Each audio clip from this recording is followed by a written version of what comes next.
Welcome to Solvetic, your channel to always learn technology easily. Below in the description, you will find useful links we used in this video.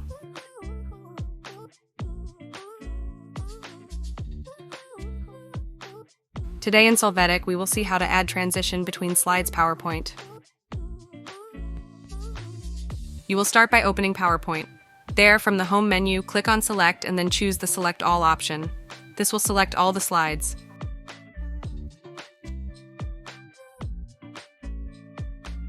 After that, from the Transitions menu, you will choose the transition to use, and it will be applied to all the slides at the same time.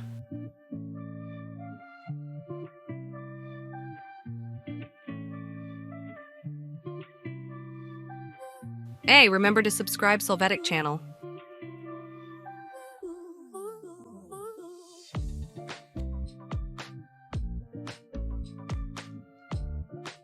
We hope it has been helpful for you. Here are links to watch more videos of your interest and subscribe to the Solvetic channel. Thank you.